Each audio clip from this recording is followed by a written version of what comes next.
Bueno, y vamos ahora a abordar sobre el folclore latinoamericano, también un poco sobre el folclore salvadoreño aplicado a esto.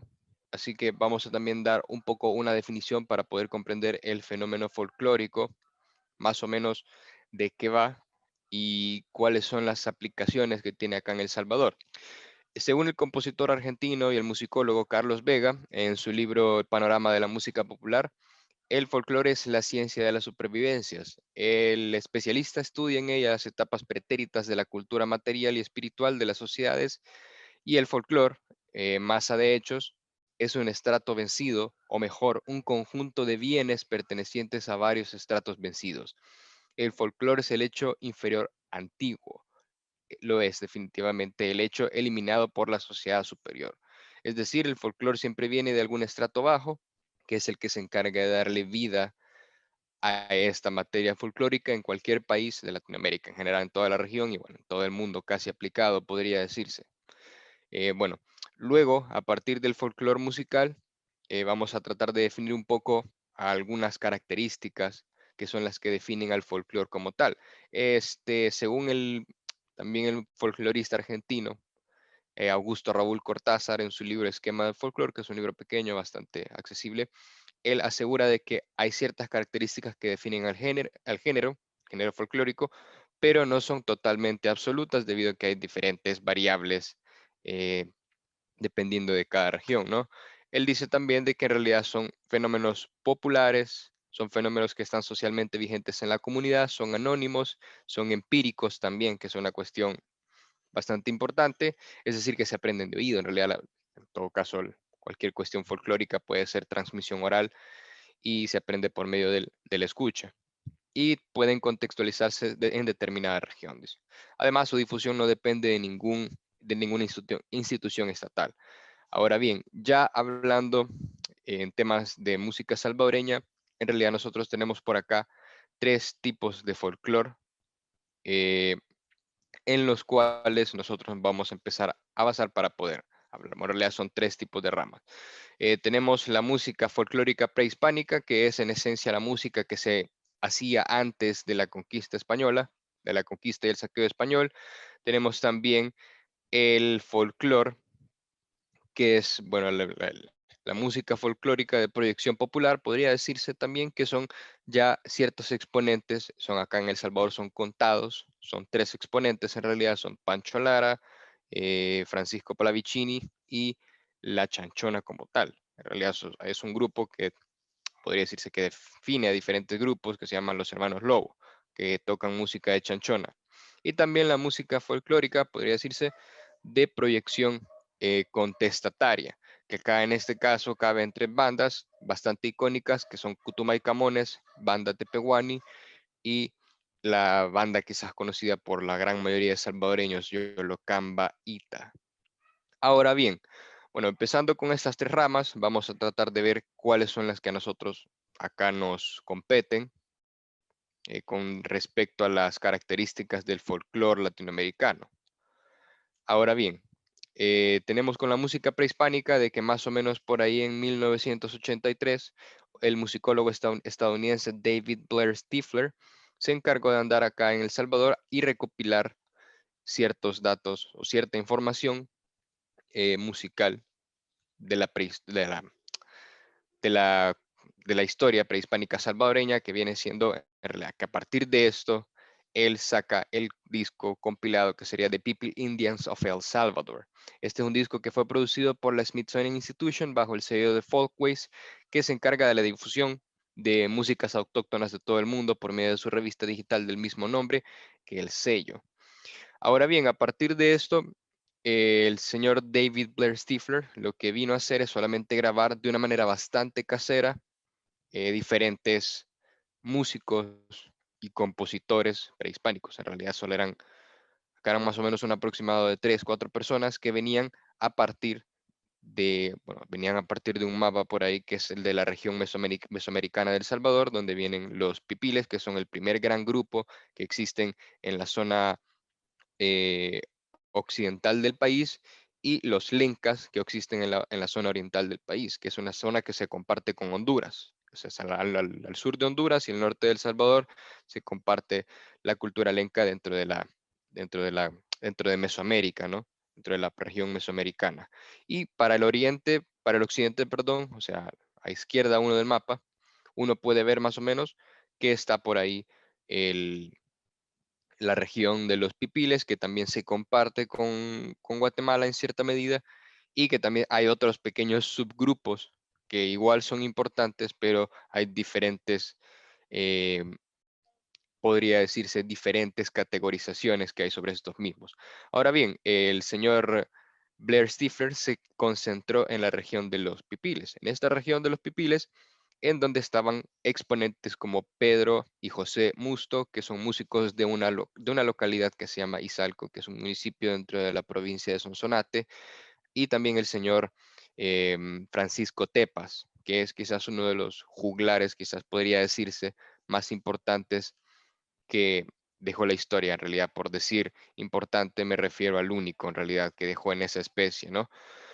A partir de esto, pues este es un disco que explora diferentes facetas del sonido prehispánico, en donde también se empieza a ver, empezamos a escuchar también danzas folclóricas que son parte de un sincretismo cultural, que a partir, o sea, una danza que en realidad se llama Danza de los Moros y los Cristianos, en donde, bueno, o sea, sí, es claramente una alusión al sincretismo cultural, que así, grosso modo, es la conjugación de dos culturas totalmente diferentes.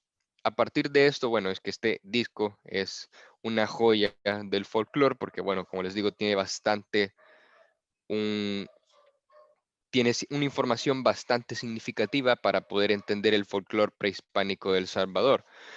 A partir de esto, como les digo, es un documento extremadamente importante que infortunadamente no se le da tampoco la mayor difusión posible.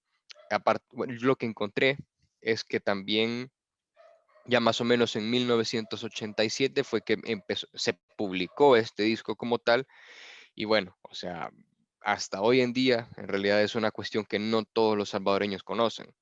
Es una lástima en realidad, porque claramente debería de promulgarse este tipo de documentos, o el disco entendido como un documento, para poder preservar y comprender la memoria de los pueblos prehispánicos. Ahora bien, vamos a pasar con la siguiente rama, que es la música folclórica de proyección popular. Y bueno, aquí también, a partir de esto, nosotros entendemos de que todo lo que venga después de la música folclórica prehispánica ya es un poco tomando ciertos elementos, nada más. Porque anteriormente, pues, según las características de Augusto Raúl Cortázar, pues aplicaba la gran mayoría de características, ¿no? Que era una cuestión que se transmitía oralmente, que se aprendía a partir de oído, de manera empírica, no tenían autores,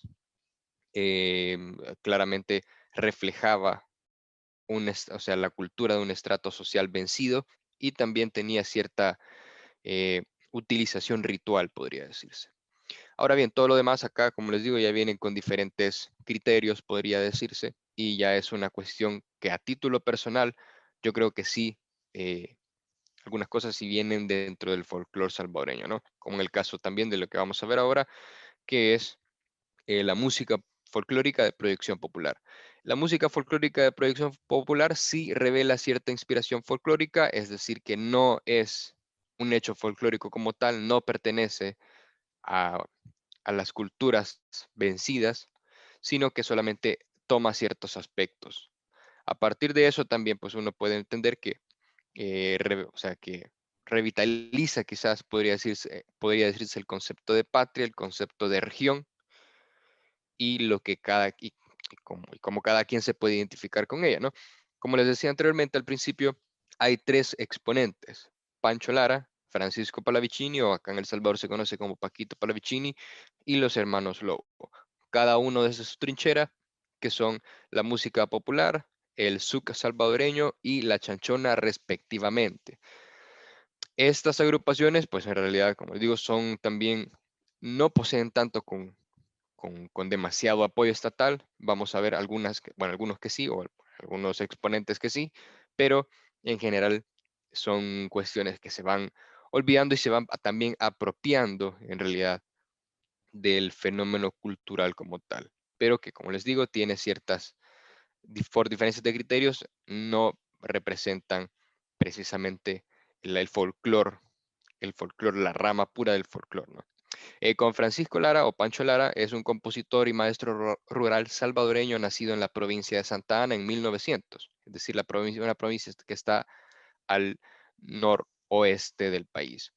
Este tipo se caracterizó por haber creado himnos que a la postre serían, bueno, canciones que a la postre serían consideradas como himnos, como El Carbonero, que es esa canción, por decirlo así, esa Music for Exportation, que se ocupa acá en El Salvador, que bueno, y en todos lados del mundo, que si uno dice, vamos a hacer un evento salvadoreño, entonces vamos a hablar sobre el carbonero, vamos a poner el carbonero y que la gente baile el carbonero, que a partir de eso se hizo una danza, ¿no?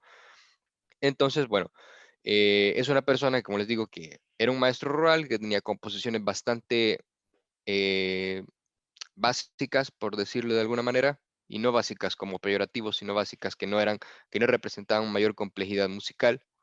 Y a partir de eso, pues, con la sencillez quizás y con la forma en la que él tenía para explicar sus letras, para poder entenderlas como para dar identidad nacional, fue que él se ganó quizás el mote de poder decirse que Pancho Lara es el folclore musical como tal salvadoreño, ¿no?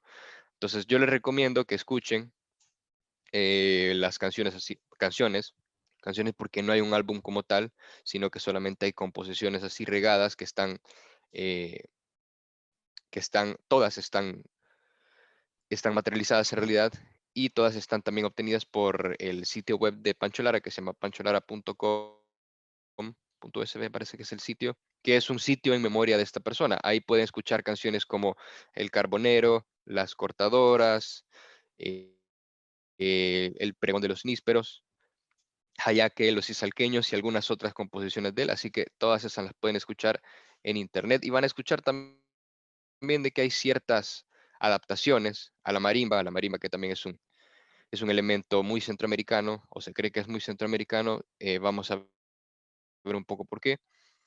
Y a partir de eso, pues como digo, ya es un fenómeno cultural, Pancho Lara, que de a poco también está cayendo en el anonimato, hay que decirlo, que no mucha gente sabe quién es el autor de Las Cortadoras o de El Carbonero, que son las canciones más icónicas que él tiene.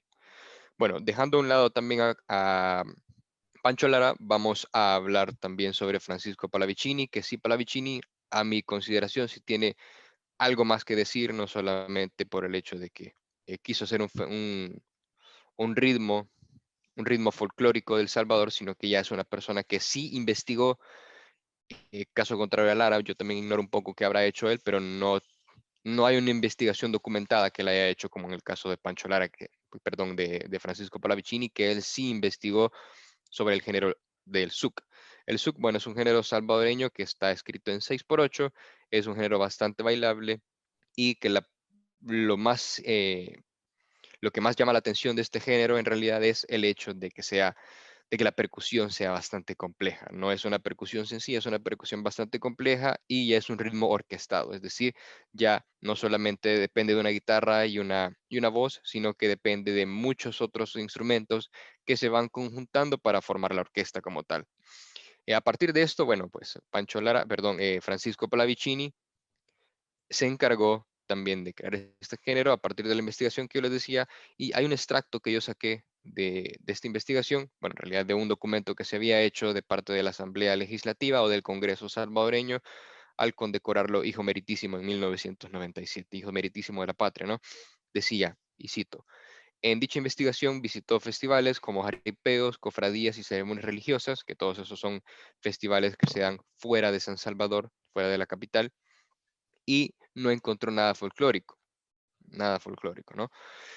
Fue en el pueblo de Tacuba, que es un pueblo que está en la provincia de Aguachapán, que está casi colindando que está en realidad colindando con Guatemala, y donde dice, donde pudo escuchar realmente un grupo realmente salvadoreño, el cual estaba compuesto por instrumentos como el teponahuaste, la quijada de burro, el juco, el tamborón y un instrumento que ignora el nombre, puesto que era una hoja encima de una lengua del músico, dice, en la que emitía un sonido especial, ejecutando melodías muy propias.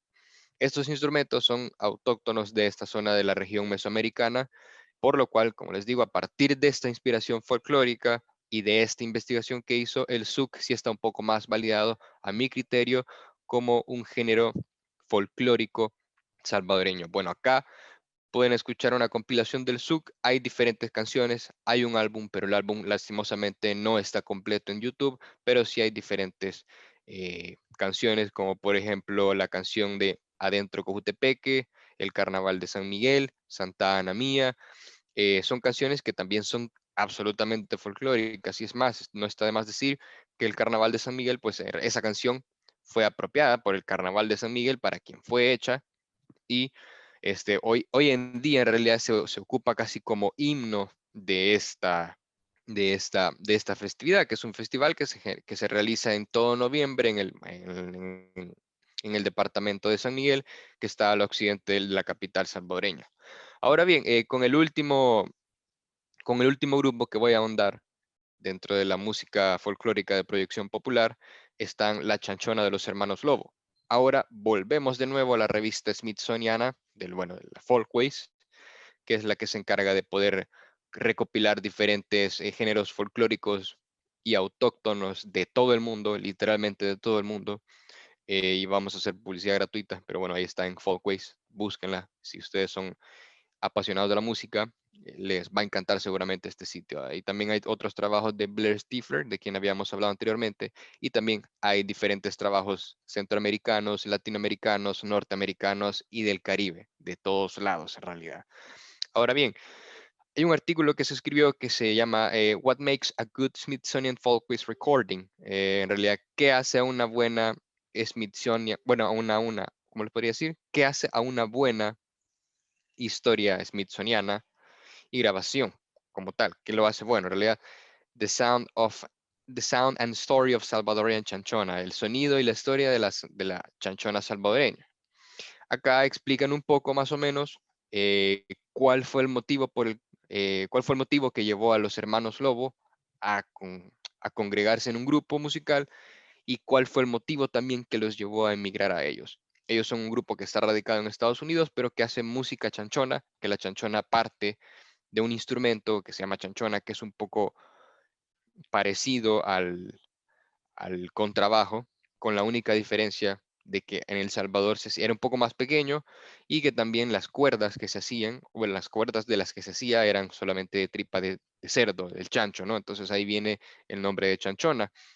Este es un género que se encuentra más que todo diseminado en la parte oriental del país, en la región de San Miguel, como les decía anteriormente, donde también está asentado el SUC un poco, y bueno, ellos se encargan también de amenizar festivales, y así simple vista a simple escucha uno puede pensar de que esto es solamente una cumbia como tal, o también un género regional mexicano, pero no, la diferencia que tiene es también, aparte de la chanchona, es que se ocupan violines para hacer una especie de contramelodías, y a partir de estas contramelodías, pues que se le da ese tono violines, y que bueno, también como les digo, se encargan de animar fiestas, de animar los festivales campiranos, y bueno, edición en esa parte rural de San Miguel. Entonces, ahora bien, yéndonos un poco a las propuestas anteriormente por Augusto Raúl Cortázar, pues bueno, estos tres géneros ya tienen como tal, eh, es cierto que tal vez no son totalmente folclóricos, no parten de un hecho folclórico de una civilización anterior a la nuestra, sino que ellos son civilización nuestra que toma ciertos elementos del folclore anterior y que los hace propios. Eso es casi que parte del folclore musical. Es un poco difícil saber dónde empieza el fenómeno musical folclórico y dónde empieza el fenómeno musical actual, pero bueno, a partir de estas, podría decirse, suposiciones, algunas investigaciones también, puede entenderse el folclore bajo estos tres eh, ejemplos de música folclórica salvadoreña, ¿no? Ahora bien, también estos no son anónimos, sí, pero tampoco cuentan con demasiado, eh, demasiado apoyo estatal. Caso diferente quizás al de Pancho Lara y al de Francisco Pallavicini, que ellos sí a la postre se institucionalizaron. Pallavicini más que todo dentro de los festivales que se hacen en diferentes partes del Salvador, y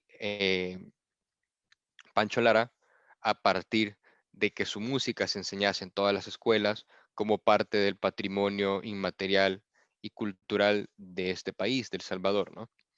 Ahora bien, a partir de estas situaciones es que nosotros también podemos pasar a un tercer eh, estadio, podría decirse, de la música folclórica salvadoreña, que es la música folclórica de proyección contestataria, que esta se enmarca dentro dentro de la guerra salvadoreña que se libró desde 1980 a 1981 hasta el día 16 de enero de 1992, en los cuales las fuerzas revolucionarias, todas eran conformadas dentro del Frente Farabundo Martí para la Liberación Nacional y la Fuerza Armada salvadoreña, se encargaron de firmar la paz. A partir de esto, pues existen tres grupos que son bastante escuchados acá dentro de las milicias del FMLN, que en realidad también la carga ideológica puede jugar un punto en contra para que esto sea considerado como folclore, pero están Kutumay Camones, que es una de las bandas que también se encargó de poder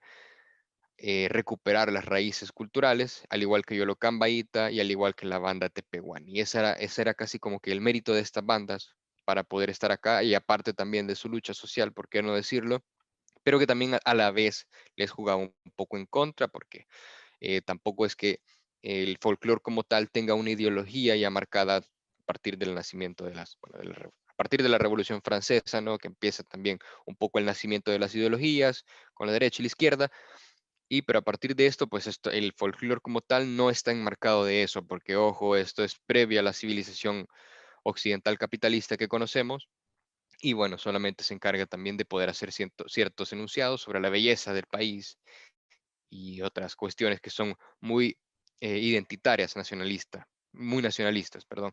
Con Kutumay Camones, pues en realidad el surgimiento del grupo se remonta al 1982, bajo el contexto de la guerra entre la izquierda y la derecha, y bueno, ellos como en realidad tenían eh, como eje era recuperar las tradiciones culturales perdidas y usar la música como instrumento de lucha para la liberación nacional salvadoreña, ¿no? Y bueno, a partir de esto, pues tienen una canción que es bastante buena, que se llama Vamos ganando la paz, que es una de las canciones más icónicas que tienen ellos, que bueno, ocupa también la marimba, que la marimba, pues hay un par de teorías sobre cómo vino a dar acá a Centroamérica. Una se cree que fue por medio de los africanos que trajeron, otra se cree que fue también por medio de las personas que venían cruzándose todo el Pacífico, por las tribus que venían cruzándose todo el Pacífico, pero bueno, hay diferentes formas también de poder acercarse a esto. Hay también información al respecto. La banda Kutumay Camones, bueno, la banda Kutumay Camones también fue documentada por la Smithsonian Folkways, eh, por la revista Folkways, y ellos también ahondaron bastante en el fenómeno cultural que ellos representaban, ¿no? Y pues claro, son solamente una cuestión de proyección folclórica, que no es una cuestión, como les digo, ya está un poco más alejada de lo que es el fenómeno folclórico puro. También la banda Tepehuani, que es una banda que también se empezó a criar, por decirlo así, a mediados de la década de los 70, un poco antes de la guerra salvadoreña, y ellos sacaron dos discos que son Por la Paz en El Salvador, que fue lanzado en 1982, y el disco El Salvador Libre. Dentro de estas canciones, pues bueno, perdón, dentro de estos álbumes se puede encontrar El Venadito, que es una canción que posee una fuerte influencia de inspiración folclórica. Ustedes pueden escuchar los tambores, los instrumentos de viento, y estos instrumentos utilizados nos pintan una imagen muy parecida quizás a la de la música folclórica prehispánica. También pasa lo mismo con la canción Por la Paz, que también ocupa instrumentos de viento y que tiene cierta relevancia en toda la canción. Bueno, que ellos van teniendo cierta relevancia en toda la canción. Luego, con el último grupo que tenemos, es la banda Yolocán Baita, que también esta banda se encargó de enaltecer no solamente las partes folclóricas, como en este caso solamente de ocupar vientos tradicionales ni tambores tradicionales de la región del Salvador, sino que también se encargó de darle vida a los poetas salvadoreños que alguna vez se encargaron de denunciar las injusticias, como en el caso de Roque Dalton con la canción Tercer Poema de Amor, bueno, Poema de Amor en realidad se llama la canción, y con Oswaldo Escobar Velado con la canción El regalo para el niño, que es una canción icónica dentro de las milicias armadas. Ahora bien, ¿por qué mucha gente no tampoco considera que este género como tal sea involucrado, sea parte del folclore? Porque claro, la fuerte carga ideológica, los autores, que son autores conocidos, que no se están desvaneciendo con el tiempo, sino que son autores que siguen vigentes, que siguen haciendo música, se considera que no es folclore como tal, pero yo sí creo de que en realidad dentro del el espectro folclórico ellos sí entran, muy alejado del fenómeno folclórico, pero también a la vez un poco más cerca que algunos otros que hemos visto. Creo yo de que ellos son parte de la identidad folclórica salvadoreña. Así que, bueno, por acá terminó mi exposición. Espero a ver si que ha sido bastante clara, bastante concisa y espero que no haya sido demasiada información para una sola exposición. ¿Alguna pregunta? Bueno, Mauricio, primero agradecerte por brindarnos toda esta información, tus conocimientos y trabajo en relación a lo que tiene que ver el folclore latinoamericano desde El Salvador. Bueno, nos parecía muy interesante lo que nos venías contando, ¿no? En esto que tiene que ver con la historia que atraviesa de alguna manera toda Latinoamérica en el sentido ¿no? de política o de cultura en ese sentido, y también qué sucedió, ¿no? En El Salvador con el folclore. Eh, Vos, bueno, hiciste hincapié o marcaste muy claramente esas tres etapas, ¿no? De lo prehispánico a, a lo básicamente que atravesaba nuevas ideologías o surgimientos en el siglo XIX, ahora estamos hablando de la revolución industrial, y lo que tiene que ver más con lo contemporáneo y lo actual, ¿no? Sin embargo, sigue arrastrando cierto tradicionalismo que de alguna manera, digamos, es como que atraviesa esa parte donde se mezclan esas culturas, ¿no? Al igual que pasó en el siglo XIX, y acá también se mezcla para enriquecer esa parte intelectual del folclore. Sin embargo, sigue arrastrando esta parte que hablamos de tradicionalismo donde no se acepta aún no se acepta en ese sentido de que no se lo ve como un folclore nuevo, digamos, sino que ya va más allá. Y es lo mismo básicamente que sucedió, ¿no? En esto de pensar, si bien sabemos que los inicios, las raíces del folclore empieza desde lo más bajo, digamos, de alguna manera también pensado clasísticamente, ¿no? O socialmente, y que después ¿no?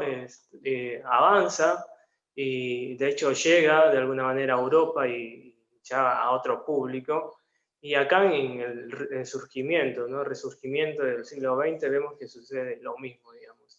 ¿Vos qué pensás al respecto de esto de que de alguna manera sigue arrastrando un cierto tradicionalismo donde no se acepta ciertos nuevos paradigmas? Yo creo que es normal en realidad, porque suele suceder, por ejemplo, de que, bueno, como te decía un poco al principio, que el folclore que nosotros como sociedad capitalista o centralista, en el caso de quienes vivimos en capitales, entendemos también de que el folclore no es una cuestión con la que nosotros muchas veces, o sea, nazcamos, ¿no? Te pongo un ejemplo. Por ejemplo, ¿qué pasa con los gitanos?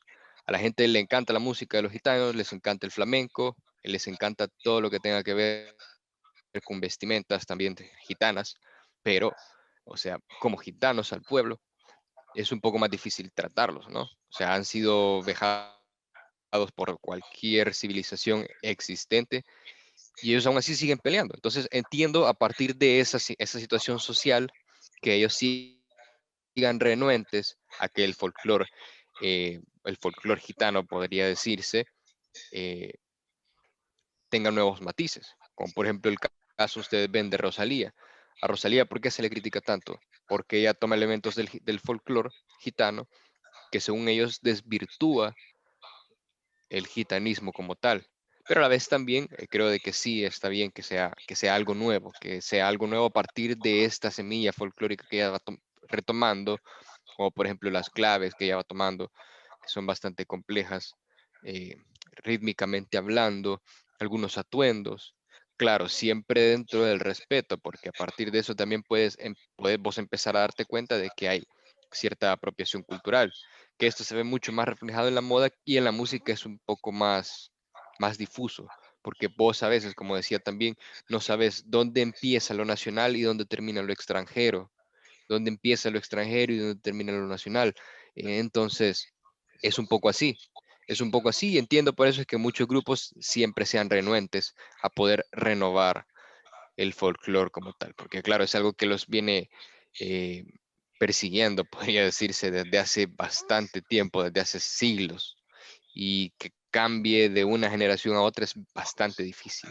Yo creo que ya igual ya con el hecho de haber popularizado y masificado, por decirte, y volviendo al flamenco, el hecho de haberlo popularizado y masificado ya es, quizás representó un shock cultural para ellos, que cosas que solo ellos hacían, que solo para ellos hacían en sus lugares donde ellos vivían, o sea, porque fueron varios, que después fuesen tomándose en las regiones, por ejemplo, de Andalucía, en el sur de España, en el sí, suroccidente sería, ya es una cuestión que para ellos debe haber sido, qué terrible, o sea, ¿qué hemos hecho nosotros para que en tan poco tiempo se haya masificado tanto el folclore nuestro, si no es algo que nosotros realmente querramos, ¿no?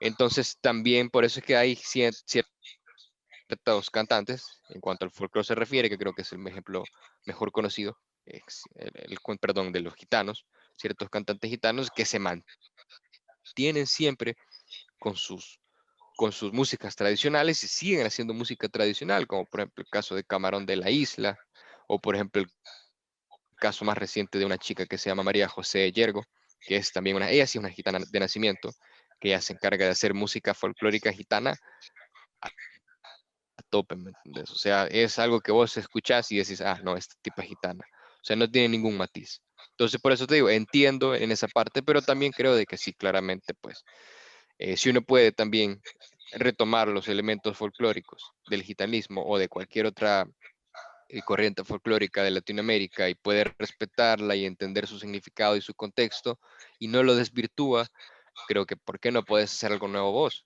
O sea, creo que está bien hacerlo, es necesario y es algo que refresca también la música, ¿no? Entonces, creo que un poco por ahí se mueve, por eso es que creo que hay tanto tradicional. Claro. Sí, bueno, tomando esto que vos dabas como ejemplo, ¿no? El jazz también tiene como cierto tradicionalismo, cierto género o cierta corriente, digamos. También en el mundo jazzístico existe cierto tradicionalismo y bueno, vemos que también en el folclore o cualquier otra índole. Igual me parece importantísimo entender la historia por ese lado, algo que nos ayudan justamente a entender esa línea de tiempo de lo que sucedió, más no como algo que marque eh, unas diferencias que ya pasan de lo musical, digamos.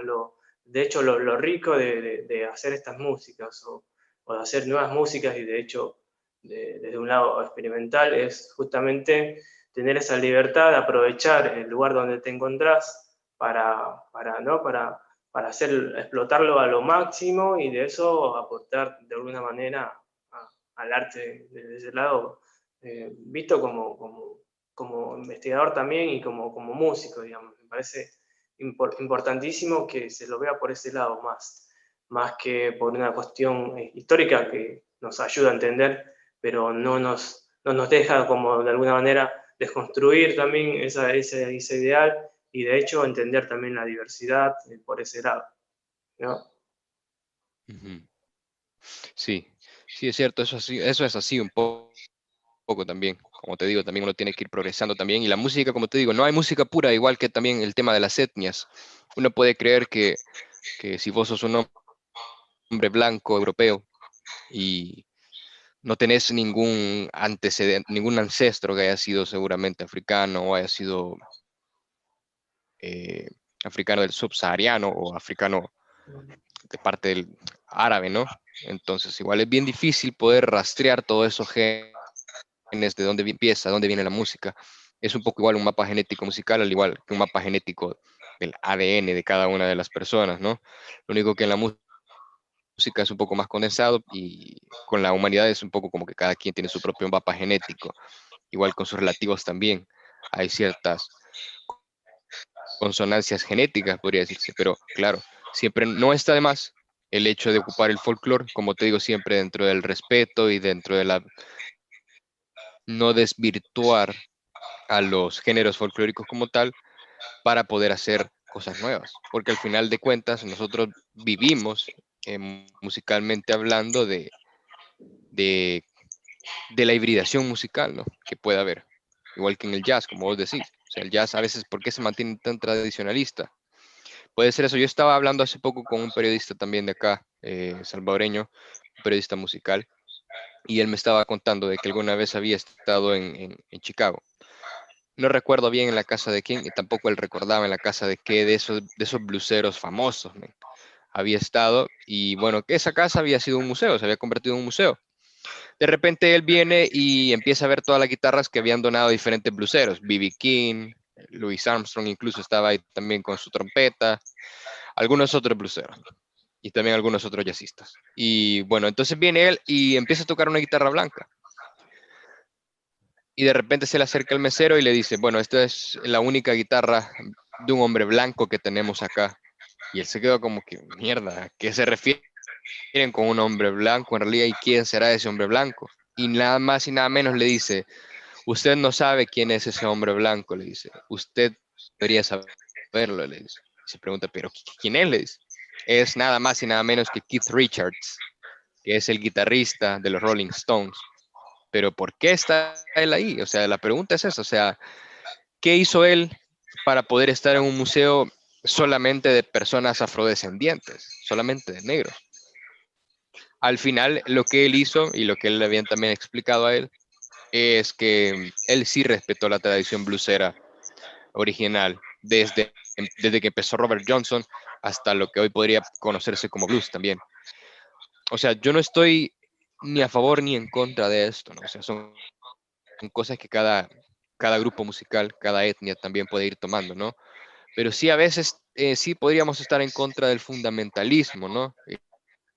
Como en todo, como en casi todo. Vos ves también las religiones y vos no podés odiar a una persona que sea eh, del Islam solo porque es del Islam, ¿no? Sino que detestás vos las acciones violentas que tiene. Entonces, también acá la música no se da tanto en cuanto a esos contextos de violencia, sino quizás más un poco en violencia simbólica. Por eso que los entiendo, como te digo.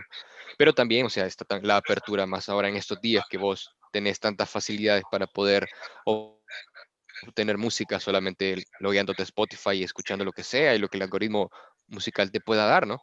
Entonces, hoy creo que sí es donde empezamos a entender que hay mucha más hibridación y muchas más posibilidades de hibridar géneros que hace 20 años, por ejemplo.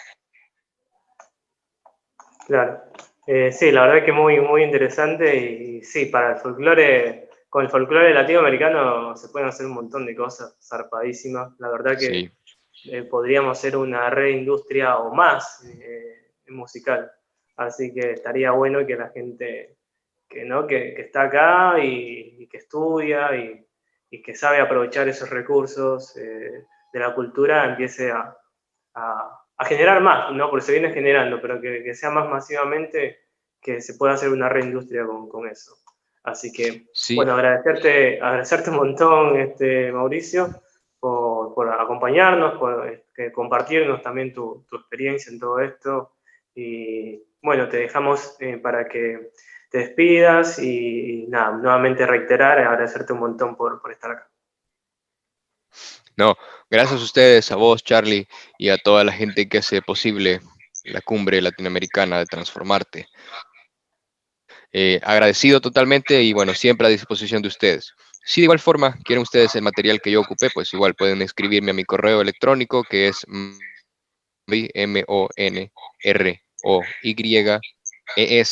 como de El Salvador, @gmail.com y yo con todo gusto les puedo proporcionar para poder hacer esta investigación, que de hecho estuvo publicada en un medio de comunicación de acá de El Salvador, se llama Gato Encerrado. Buenísimo, Mauricio. Esperamos ahí que se contacte y te agradecemos un montón. Muchísimas Gracias gracias. entonces. No, a ustedes entonces. Queremos retomar con Eric para que nos cuente un poco de lo que tiene que ver con esas influencias del jazz en el folclore latinoamericano desde una mirada desde el Panamá. Así que Eric, te invitamos a que nos compartas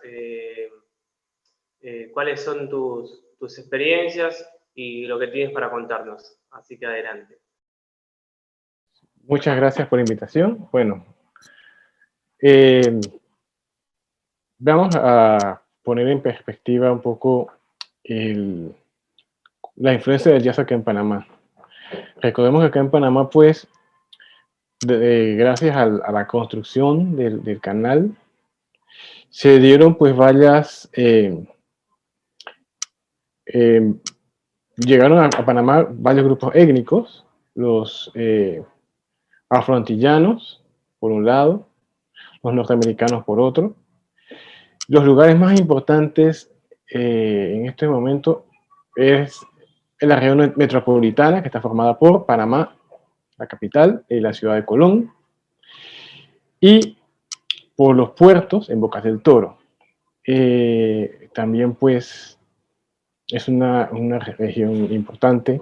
Estoy hablando de los años 1910, 1920. El desarrollo del jazz acá en Panamá pues fue un reflejo y tuvo un reflejo más o menos de unos 5, 6, 7, 6 años. En los años 20, que estaba pues en los Estados Unidos el estilo New Orleans, estilo Chicago, uno de los músicos más importantes de acá de Panamá, Louis Russell, pues él fue y tocó con los músicos más importantes de la época, Louis Armstrong, King Oliver. Luego, para los 30, que es oficialmente es la era del swing, acá en Panamá, más que nada en Colón, se da el resurgimiento de las big band. Acá en Panamá, pues, hubo muchas big bands y lugares exclusivamente para tocar ese tipo de música. Y en esa época, pues, hubo un intercambio, no solo de los Estados Unidos para acá. Acá, pues, tocó músicos como, por ejemplo, Duke Ellington, Earl Fitzgerald,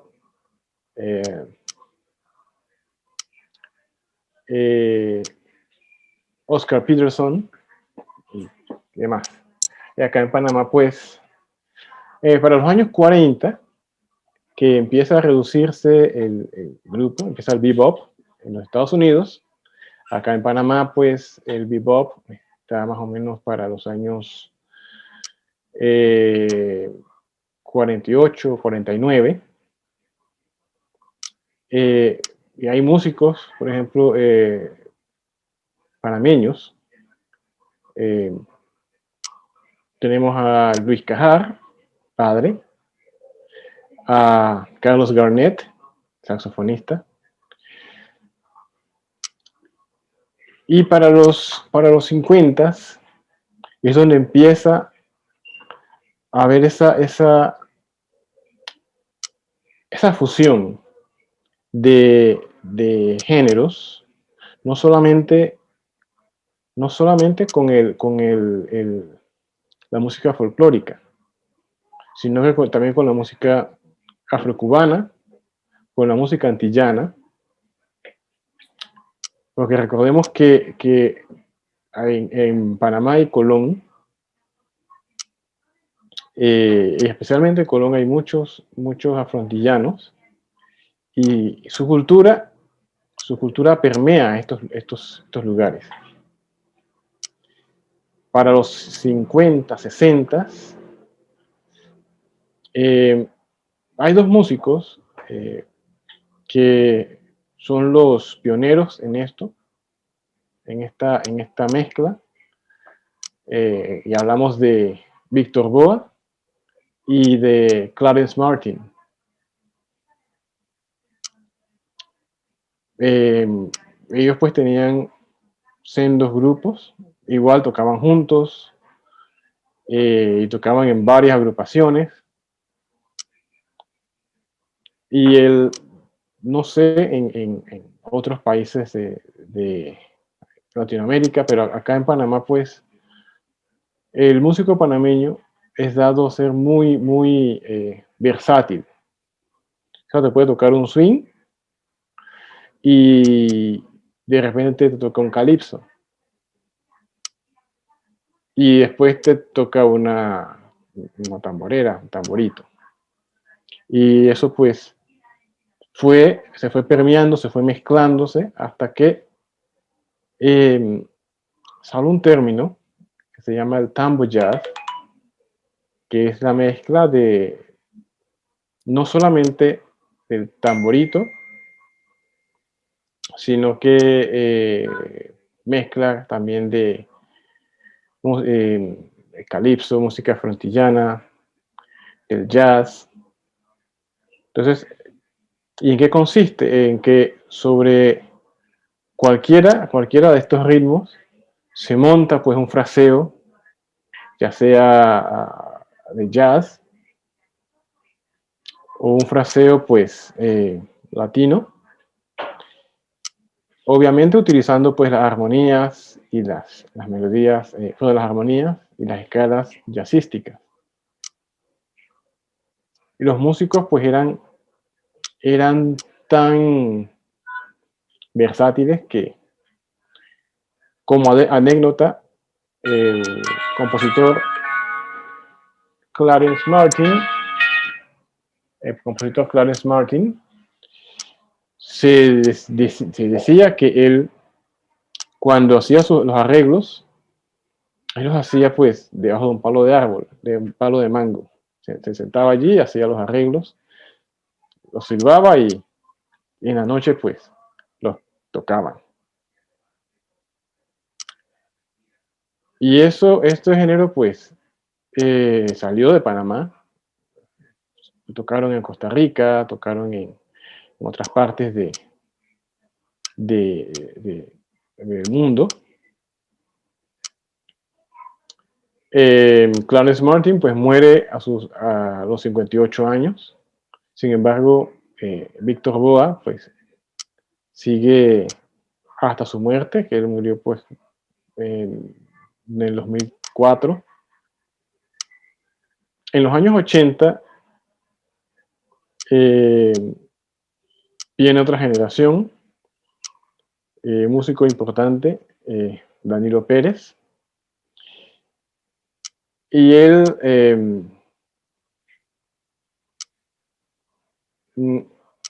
como que lo estandariza, hace un poco más famoso el género, porque aunque estos dos compositores, en el caso de Víctor Boa, él compuso mucha música, igual no se pudo grabar toda esa música. Saben que pues para grabar hay que tener una buena cantidad de dinero para entrar a un estudio de grabación y grabar todo lo que tenía. Danilo Pérez pues ya en los 90 él se va a Berkeley y él pues estudia jazz en Berkeley, y en todas las grabaciones que él hace hay algunas donde claramente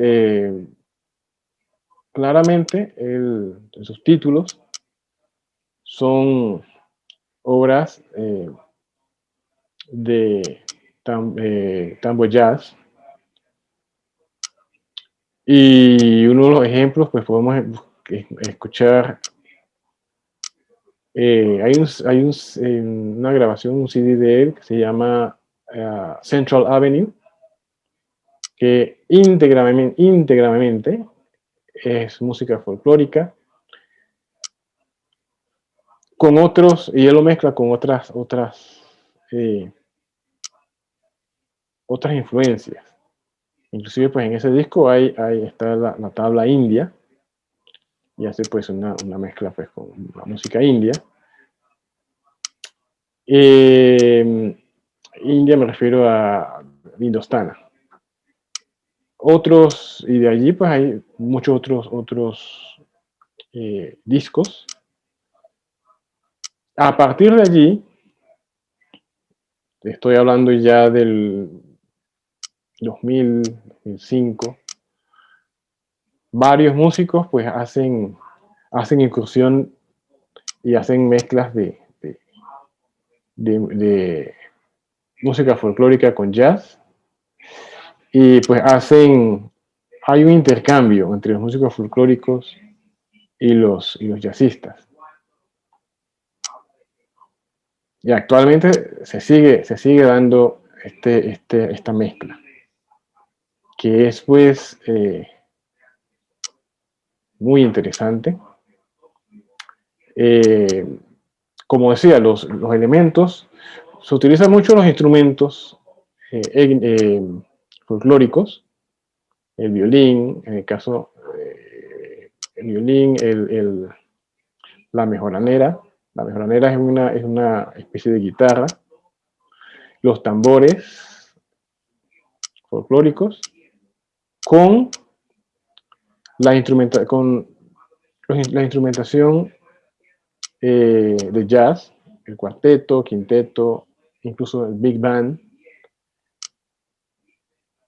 E inclusive pues se mezcla pues la música de cámara que se utiliza en música clásica. O sea, es todo una fusión, es toda una mezcla de de este género. No sé si hasta aquí tienen alguna pregunta. Sí, Eric, es interesantísimo, la verdad, todo lo que ha sucedido en Panamá, en el jazz. Hubo una conexión directa, y digo con el jazz porque estuvieron los grandes, ¿no? Influenciados como Will Armstrong, John Coltrane, Correcto. John Carrington. Entonces realmente hubo una conexión directa con Panamá y el jazz, parece. Por esto que vos comentabas del canal. Sí. Y se nota muchísimo eso. Es decir, que tiene una gran trayectoria en el jazz, y eso es impresionante, porque se aborda desde otro lado, ¿no? Hablabas de Danilo Pérez. Danilo Pérez, correcto. Sí, que es un fundador también de una fundación, ¿no? Que hace un festival todos los años, y que eso de alguna manera también promueve toda la cultura jazzística en Panamá. Correcto, bueno, ahora que mencionas eso, sí. Él pues inició antes de la fundación, Danilo Pérez, antes él hizo pues una feria para la juventud que se llamaba el Jamboree, y ya allí se empezó pues a hacer ese tipo de trabajos. Mira. Sí, y iban muchos jóvenes. Está buenísimo. Está buenísimo porque tienen una academia, ¿no? Que de hecho puedes ir de afuera, ir a estudiar ahí, sos parte vivís ahí y estudias jazz. Sí. Ahora, una cosa también que olvidé decir: la mayoría de las personas frontillanas, la gran mayoría, tenían instrumentos en su casa. O un viejo piano, o un clarinete. O sea, la mayoría tocaban o hacían algo de música. Claro. Digamos, es decir, que ya van con ciertas ideas de música y también relacionadas a esto que se busca, ¿no? Por medio del jazz. Es correcto. Sí, está muy bueno, aparte porque digamos, el intercambio cultural que se genera de tanta gente que viene de Europa, de acá mismo de América, debe ser muy enriquecedor. Sí, eso es correcto. Qué bueno. También como que hubo una gran influencia, más que todo directamente con lo afro, ¿no? El afro y el jazz, puede ser que sea así. Recuerda que cuando se construyó el canal, y esa es la parte un poco triste, que se tuvo que Sí, traer afrontillanos para trabajar en el canal. Y entonces, pues allí en ese tiempo todavía había una desigualdad. Acá en Panamá se conocía como el ring gold, a los negros decían que se les pagaba con plata y a los gringos con oro. Había lugares que podían estar los negros y en otros claro. lugares los gringos.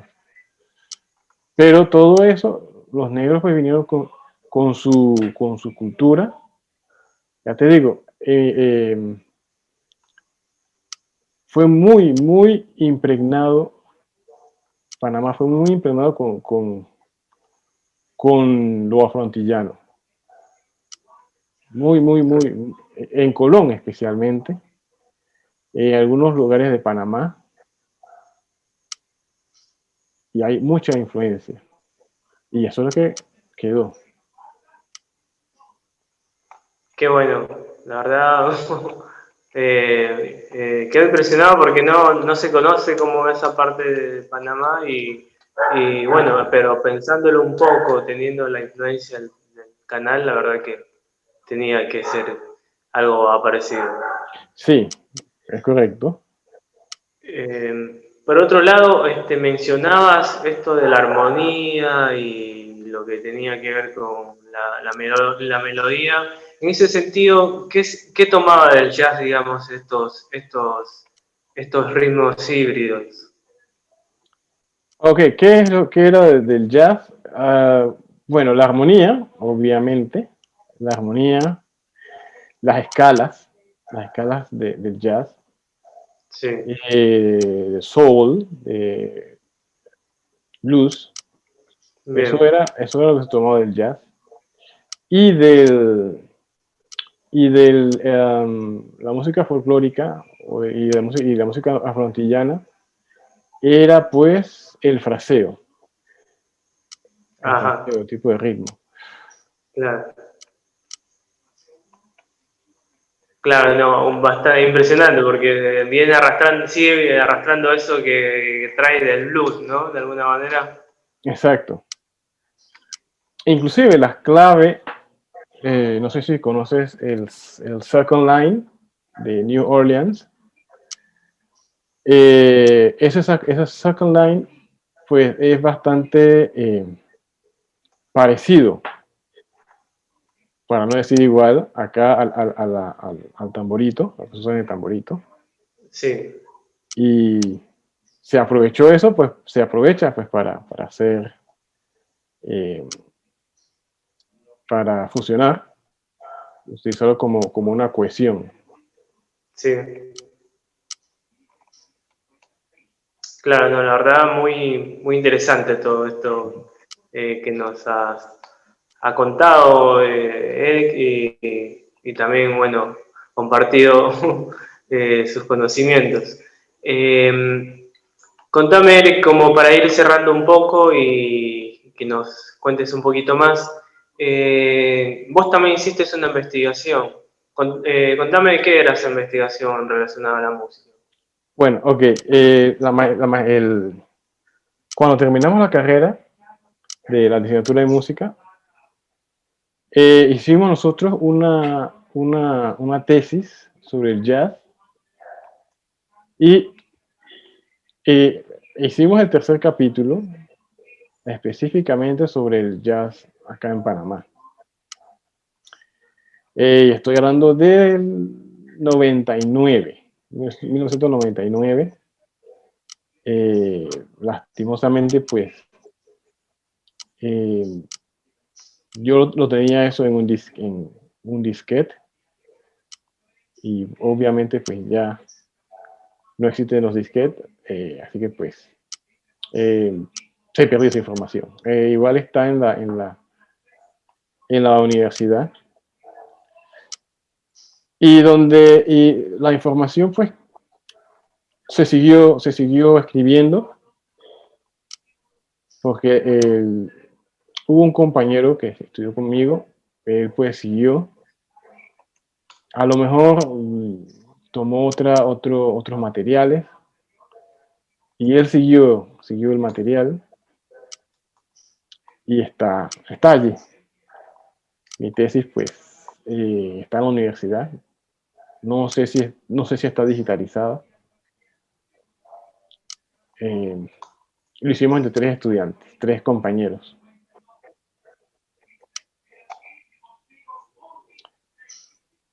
Y bueno, muchas gracias por haberme invitado. Bueno, Eric, agradecerte a vos un montón por formar parte de esto que es la gran transformación, ¿no? Con conocimiento desde nuestro lugar que es el arte y la cultura. Así que agradecerte desde el movimiento un montón por participar y compartirnos un poco a Latinoamérica de lo que tiene que ver con la historia latinoamericana y ese avance, ¿no? O esas mezclas que se van generando en el camino. Nos gustaría también que el material de investigación tuyo se pueda digitalizar, sería genial, y por qué no compartir por medio de acá también, y que se siga generando ese grupo de investigación desde este lugar también, y que podamos compartir más conocimientos. Así que agradecerte y esperamos tenerte pronto acá en la accesibilidad Norte. Cómo no, muchas gracias. Gracias a vos.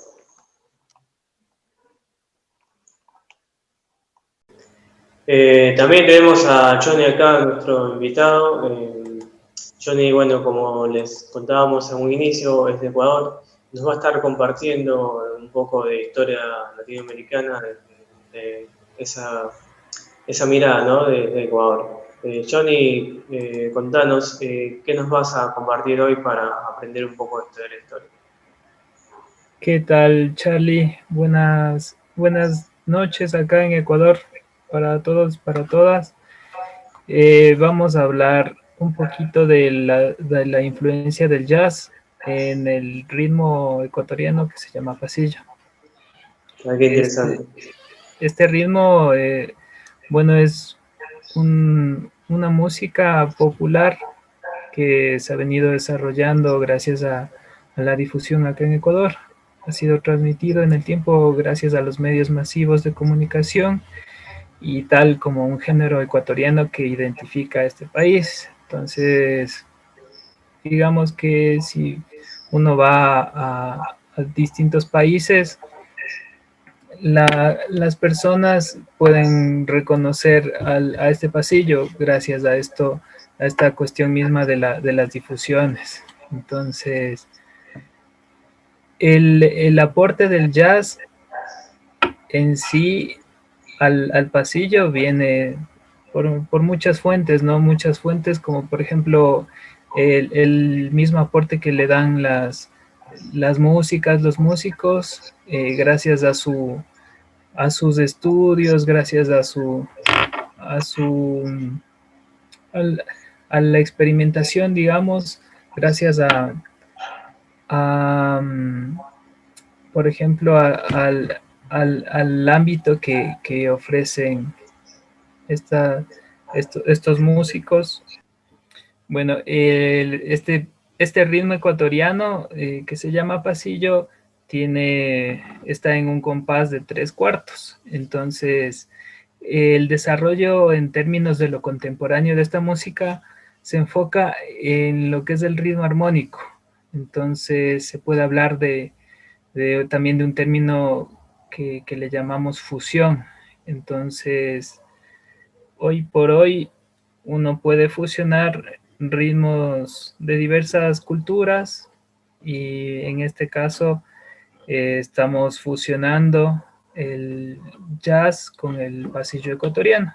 Entonces, lo que podemos decir de este género, entonces, es que tenemos unas ciertas características del jazz, como por ejemplo el mismo ritmo, el ritmo armónico, el, la forma de tocar las melodías, a veces también, por ejemplo, no solo se fusiona con el jazz, sino también se puede fusionar con otros elementos de la música popular como sería el pop.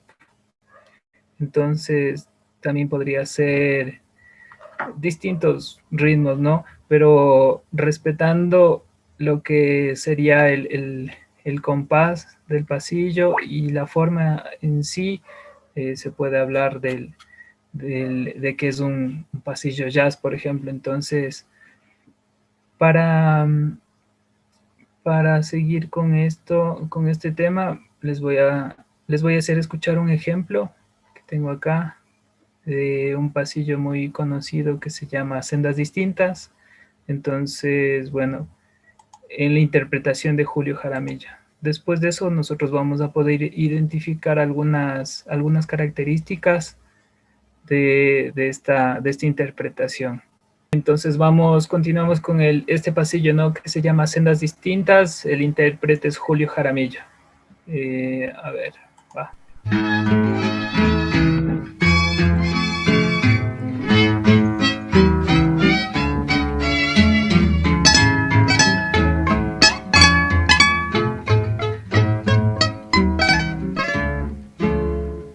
Qué distintos los dos. Tu vida empieza y yo voy ya por la mitad del día. Sí, entonces vamos a escuchar una vez más. Vieron que tiene una intro instrumental y después viene el cantante. Entonces vamos a identificar un poco lo que es el ritmo. Voy a hacer una marcación con la mano en lo que va de la música. Ya va, otra vez.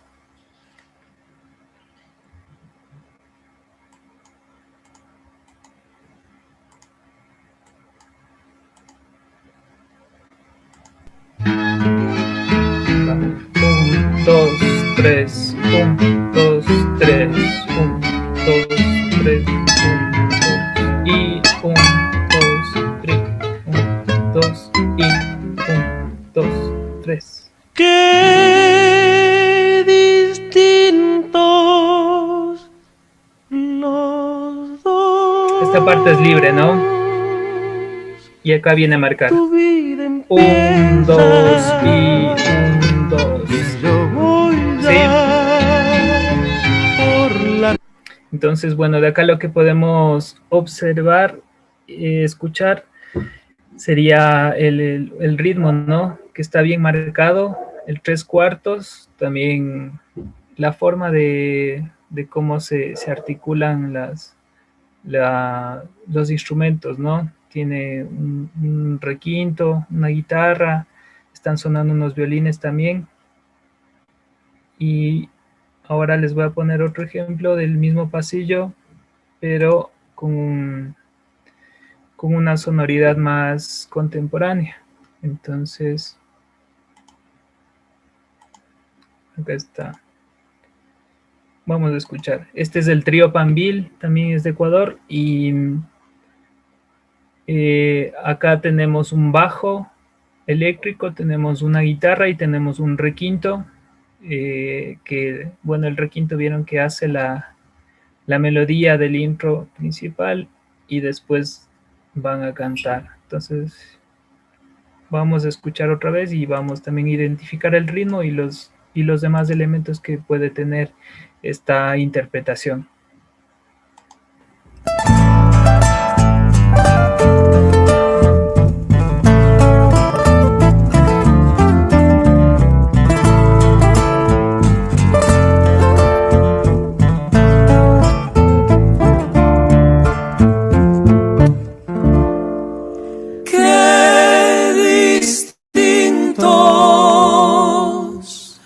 Los dos, tu vida empieza y yo voy ya por la mitad del día. Tú ni siquiera vives. Sí, entonces acá también podemos identificar el ritmo en 3/4 también, que es muy marcado, pero podemos también escuchar el trío de voces. Entonces tiene una primera, segunda y tercera voz. Como les dije, la instrumentación también es de un bajo, una guitarra, un requinto, y hasta ahora como que la intención que tiene este pasillo con el jazz podría ser un poco lejana, ¿no es cierto?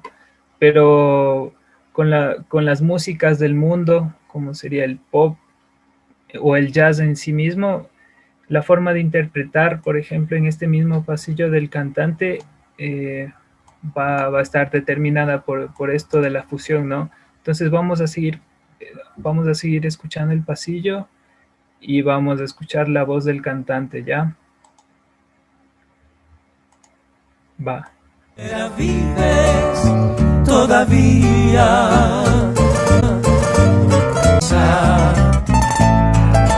Acá la introducción otra vez, ¿no? En 3/4.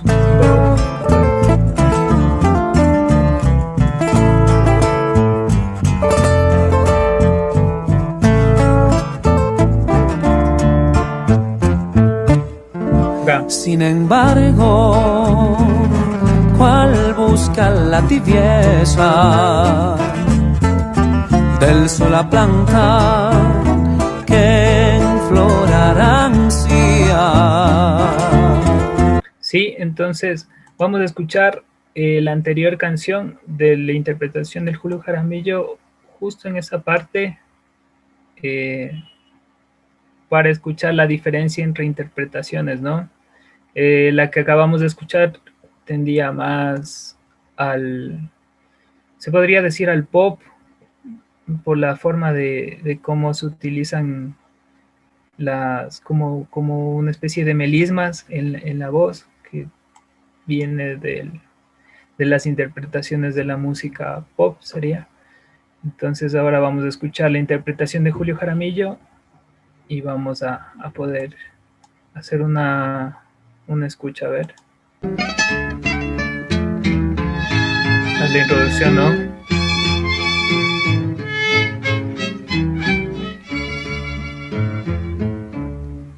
Sin embargo, ¿cuál busca la tibieza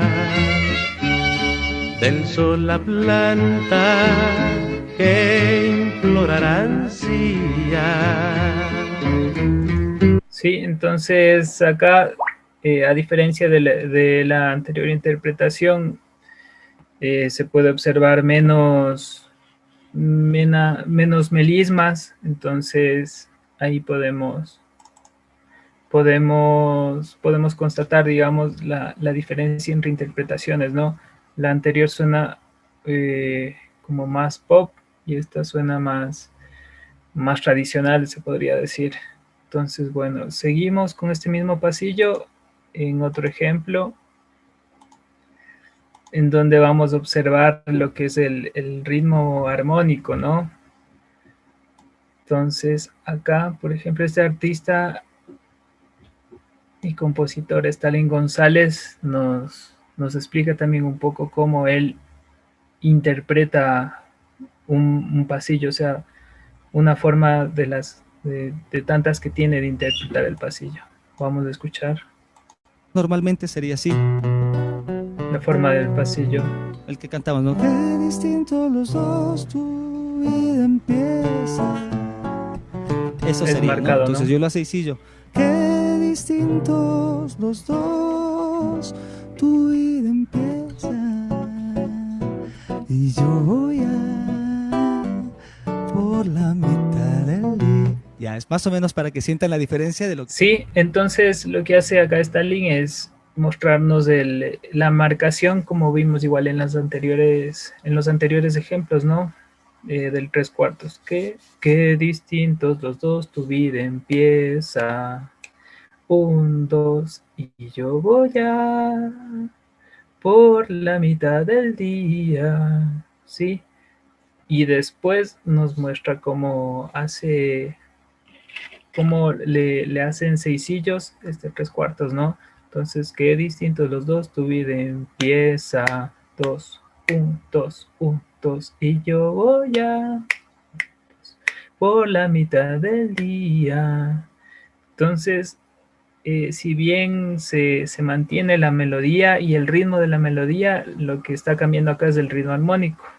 Entonces, justamente este cambio, este elemento de las músicas del mundo, como es el jazz, por ejemplo, puede ser también, nos brinda posibilidad también para poder interpretar la música, o sea, no solo el pasillo, sino todas las músicas en diferentes estilos sería. Este estilo se le podría decir como un estilo fusionado. Entonces vamos a escuchar otra vez este ejemplo. Acá está. Va. Así. El que cantamos, ¿no? Qué distintos los dos, tu vida empieza. Eso sería, ¿no? Entonces yo lo hace Sí, entonces ahí nos explica la marcación. Isillo. Qué distintos los dos, tu vida 1, 2, empieza. 1, 2, 1, 2, 1, 2, 1, 2, 1, 2. Por la mitad del día. Ya, es más o menos ¿Sí? para que sientan la diferencia de lo que son 3/4 y el 6/8. Sí, entonces, bueno, acá ya tenemos este elemento que nos ayuda que nos ayuda para al momento de interpretar o de componer, en este caso el pasillo ecuatoriano. Y por último, en este ejemplo vamos a escuchar una versión de este pasillo que se llama Sendas Distintas. Vamos a escuchar la interpretación de una cantante ecuatoriana que se llama Alexandra Cabanilla, y vamos a poder escuchar los elementos del jazz que están inmersos en este pasillo. Vamos a escuchar desde el intro y vamos a poder identificar. A ver, vamos.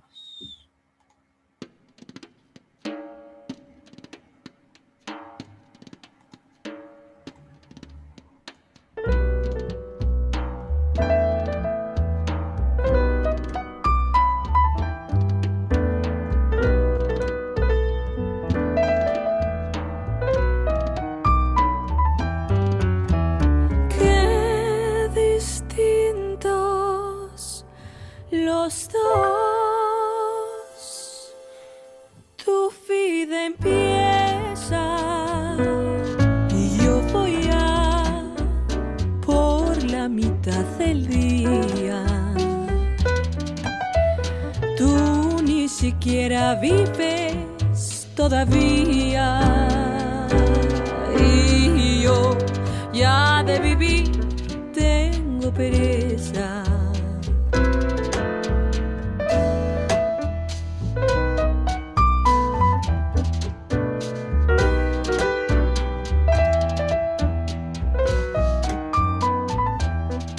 Sin embargo, Ya, entonces vamos a del sol a planta. vamos a retomar otra vez desde la intro.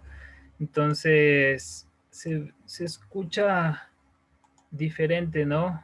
La intro un poco porque empezamos con un sonido de percusión y después entra la introducción tradicional. Entonces acá ya tenemos otro elemento, ¿no?, de la fusión, que sería igual salirse un poco de la forma, agregando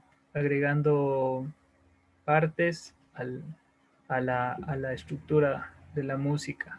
Entonces en este caso están agregando la percusión. Vamos a escuchar otra vez. Entonces ahí está. Y después vamos a continuar un poco.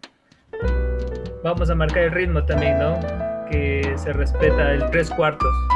1, 2, 3. 1, 2, 3. ¿Sí?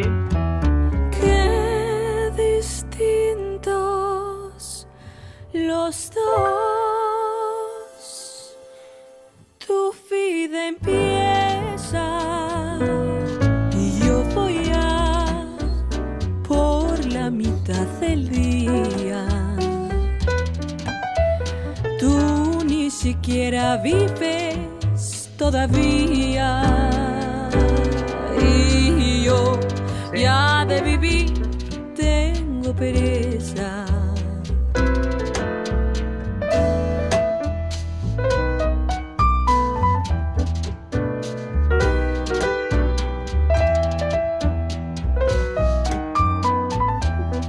Sin embargo, ¿cuál bus? Sí, entonces también podemos decir de las introducciones que acabamos de escuchar. Por ejemplo, en la primera parte de la introducción se nota que está más fraseada que los anteriores ejemplos, ¿no? El piano le frasea un poco más, entonces tiende también a jugar con el ritmo, ¿no? Más que el ritmo armónico sería con el ritmo de la melodía en sí. Y en la segunda parte o sea, en la segunda repetición de la introducción, podemos escuchar también que mete unos colores en la introducción. A ver, vamos a escuchar acá. Tú ni siquiera vives y yo voy por la mitad del día. Tengo pereza. Aquí sería. Sí. Otra vez escuchemos. Tengo pereza.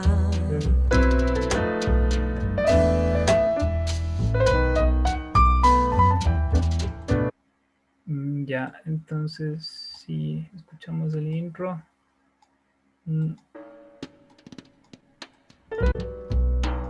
Acá. Sí. A diferencia de acá que era.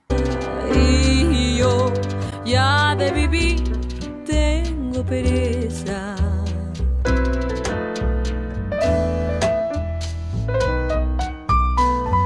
Sí, entonces ya la introducción se resignifica un poco con los acordes que el pianista está agregándole, ¿no? Y un poco para cerrar este ejemplo, también podemos notar en esta interpretación el recurso de la improvisación. Entonces,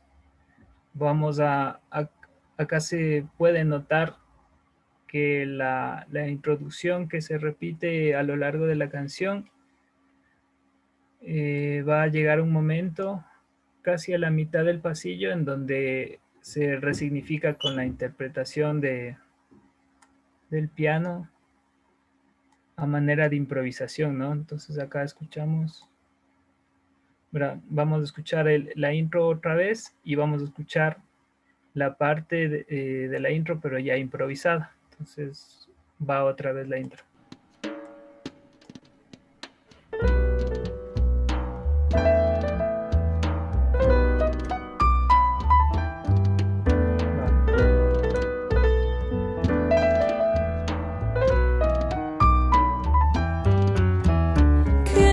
Sí, entonces acá vamos a escuchar esta misma parte, pero con este recurso del jazz que es la improvisación.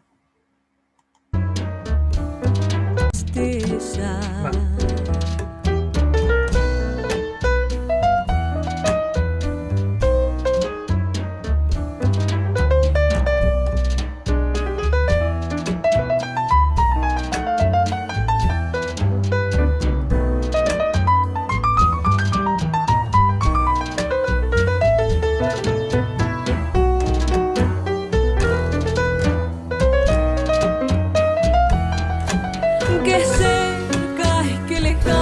Sí, entonces le da 2 vueltas de esta introducción que teníamos, pero ya con la improvisación. Entonces, bueno, otro elemento del jazz que encontramos en esta interpretación de este pasillo es la improvisación, ¿no? También el hecho de que use esas escalas modales y cromáticas también nos hace caer en cuenta que tiene esta sonoridad jazzística. Bueno, y para seguir con los ejemplos, vamos a seguir con otro pasillo que se llama sombras. Entonces es un pasillo también que se toca mucho acá en Ecuador. Y vamos a escuchar la interpretación asimismo de Julio Jaramillo, ¿no? Bueno, vamos a seguir con este pasillo, pasillo sombras, también en la interpretación de Julio Jaramillo. Y bueno, vamos a escuchar, voy a marcar igual el 3/4 para que se pueda ver, digamos, la marcación en esta canción. Vamos.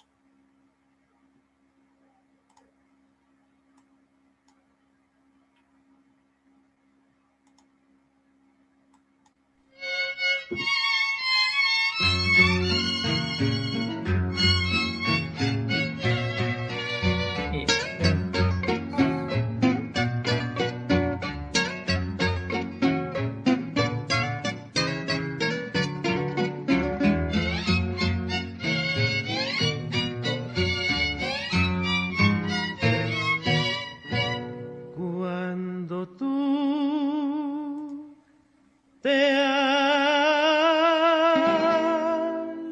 ido, me envolverán las sombras.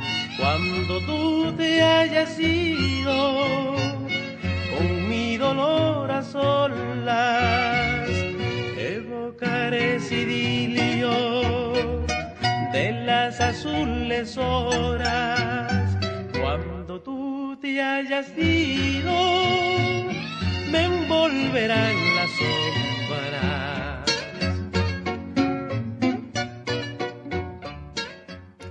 Sí, entonces acá podemos observar, podemos escuchar los recursos, ¿no?, que tiene esta canción. Podemos decir, bueno, que tiene una instrumentación de violines, tiene requintos, tiene guitarras. Entonces, además la sonoridad que tiene esta grabación, se puede notar bastante una sonoridad de micrófono de cinta, por ejemplo, que se usaba bastante en esas épocas. Sería como a partir de los años 50, 70, en donde también el pasillo se lo interpreta de una forma muy marcada, ¿no? Entonces ahí se nota bastante el 3/4. Y bueno, y lo que les decía, ¿no?, de la sonoridad, que suena como tiene un sonido como antiguo sería, pero es muy, muy característico, ¿no?, de la época, gracias a estos micrófonos de cinta. Entonces, bueno, vamos a seguir con el mismo ejemplo del pasillo sombras, pero, a ver, interpretada por un dúo de un guitarrista y un requintista. Va.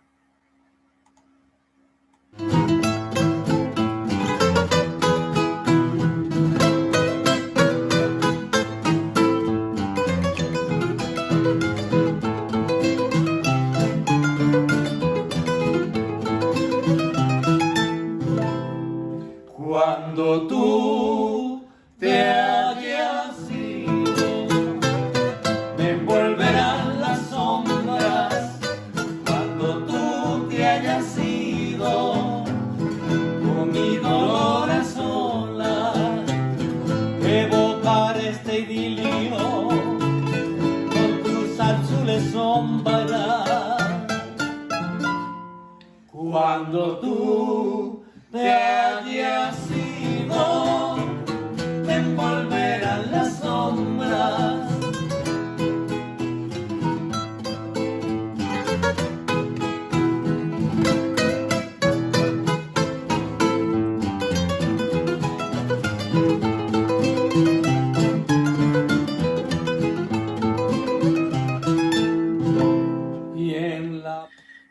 Sí, entonces acá lo que podemos escuchar como elementos de la música, de las músicas externas al pasillo, las músicas populares, las músicas del mundo,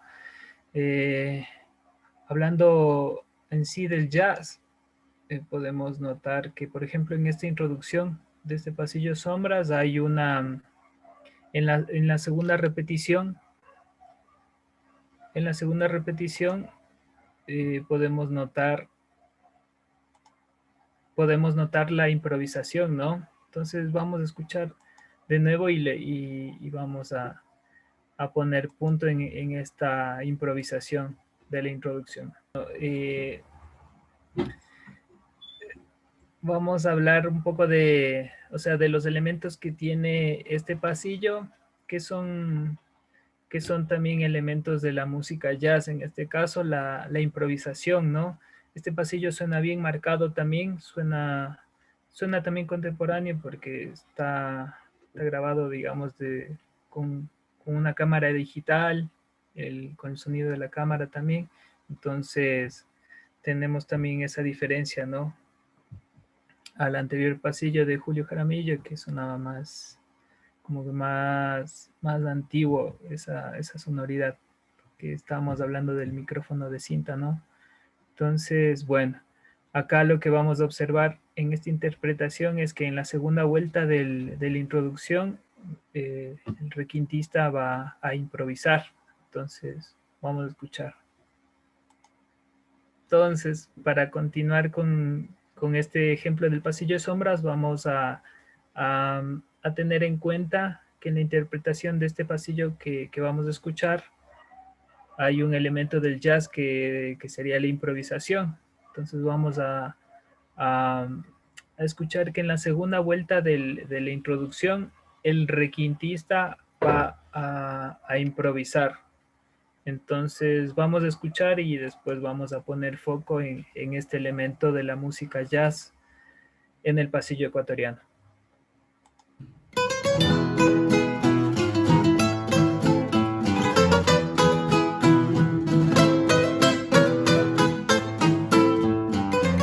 Aquí.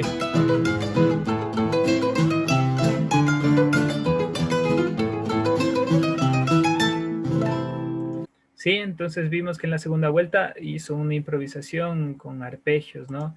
A diferencia que del pasillo interpretado por Julio Jaramillo que repite la melodía, ¿no? Vamos a escuchar el pasillo de Julio Jaramillo otra vez para poder notar eso.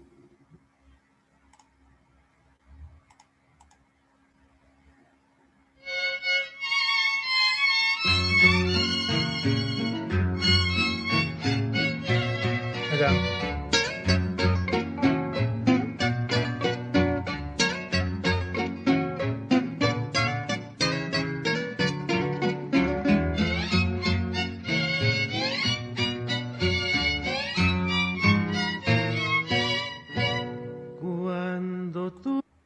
Sí, entonces, a diferencia de esta otra interpretación, ¿no?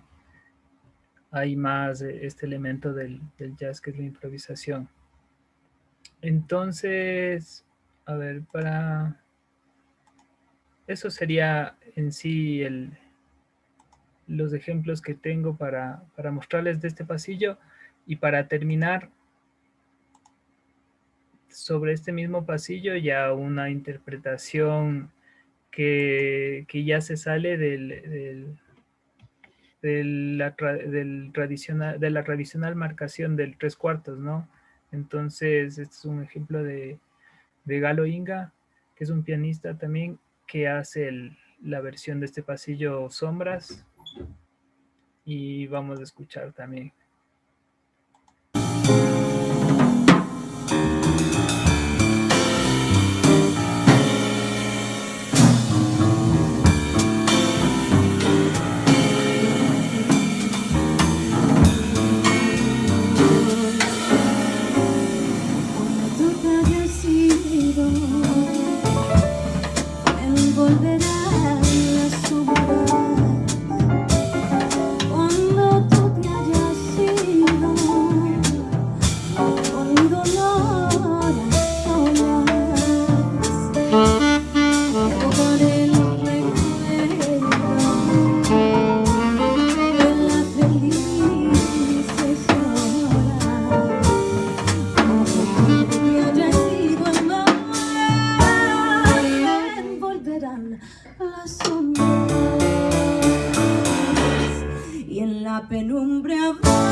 Sí, entonces acá podemos notar también ya un cuatro cuartos, ¿no? Que es propio del jazz. También podemos escuchar la instrumentación, ¿no? El piano, tenemos un saxo, la forma de cantar, de interpretar de la voz es también una interpretación más que se acerca más a lo que es el jazz. Entonces, acá para poder hablar de reinterpretaciones, no necesariamente, bueno, como dije en un principio, no se tiene que mantener el ritmo, ¿no?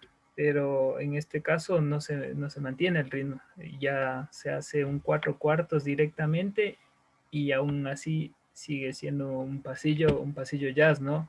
¿Por qué? Porque tenemos también la letra que ya viene de su antecedente, que es el pasillo. Y bueno, esto les quería mostrar en lo que es este ejemplo, ¿no?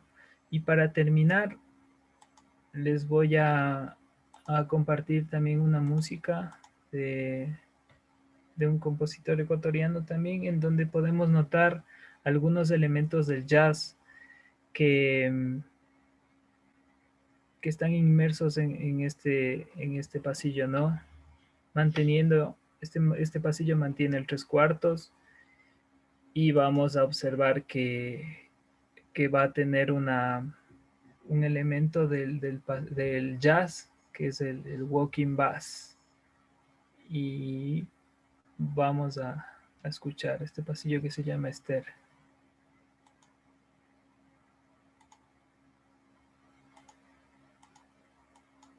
A ver.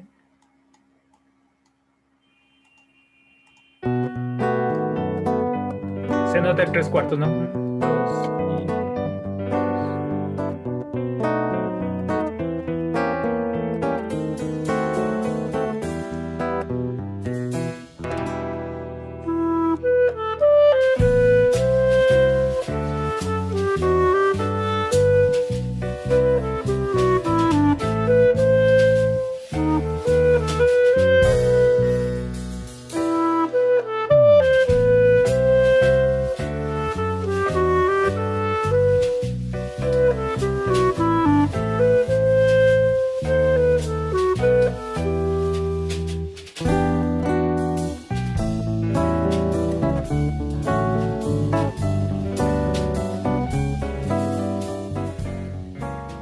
Sí, entonces se nota después de la introducción, ¿no? Que cómo acciona el bajo y la batería mismo, ¿no? En en un elemento del jazz, ¿no? Que es el walking bass. Entonces suena bastante a jazz sería, pero contenido en el tres cuartos, ¿no? Entonces, aparte, bueno, la sonoridad que tiene este pasillo es mucho más contemporánea. Se nota también las guitarras eléctricas, se nota la calidad del audio, ¿no? Suena mucho más moderno, se podría decir, a diferencia de los pasillos, ¿no? Que escuchamos más que todo de Julio Jaramillo, que tiene la sonoridad del micrófono de cinta. eso les quería comentar sobre lo que son los elementos del jazz en el pasillo ecuatoriano. Y bueno, muchas gracias. Bueno, Johnny, la verdad, felicitarte por todo esto que nos has compartido. Impresionante y muy interesante todo ¿no? La evolución básicamente del pasillo, entendiendo que fue uno de los ritmos, digamos, uno de los géneros en su entonces que salió afuera en las Europas y que fue muy reconocido, al igual que el tango, en la cuestión de latinoamericano. Así que felicitarte y agradecerte por compartirnos toda esta info. Sí, quería remarcar que es muy palpable o muy notable, por ejemplo, ¿no? Que se mantiene el requinto siempre, digamos, cuando se da un formato más tradicional, si bien tiene como ciertas variaciones, entran no voces y alguna otra variación, siempre se mantiene en el requinto como en ese tipo de formato. Y también otra cuestión que me llamó mucho la atención fue que, por ejemplo, en lo que ya tenía que ver más con la función o directamente lo jazzístico, el piano pasaba a reemplazar al requinto y eso fue muy interesante porque se notaban esos dos contrastes, al igual que la percusión, como que la percusión y el piano eran como no esos fuertes cuando se hablaba más de fusión o de jazz. Y en este último ejemplo que nos compartiste también, ¿no? Ya vemos que directamente se utilizan, digamos, elementos del jazz, ¿no? El swing, esto que vos contabas del walking, que se toma esto de Daniel González, creo que nos dijiste que es lo rítmico, armónico, también muy interesante. Y también Sí, esto que Eric nos traía de Panamá, ¿no? Que era que se usaba lo escalístico, ¿no? Lo escalístico, escala vivo, disminuidas, y que esto también le daba una sonoridad más jazzística.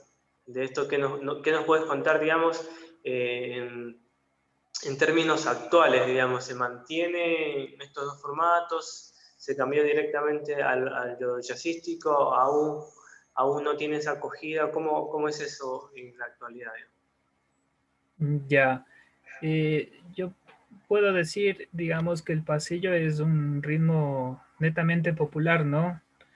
Eh, o sea, desde los años 50 hasta los 70, como dice el maestro Julián Rada, que es un guitarrista muy, muy estudioso de esta guitarra que le llaman guitarra quiteña, nos dice esto, ¿no? Que el pasillo en los años 50 y 70 era bien marcado, casi como una marcha, y, y bueno,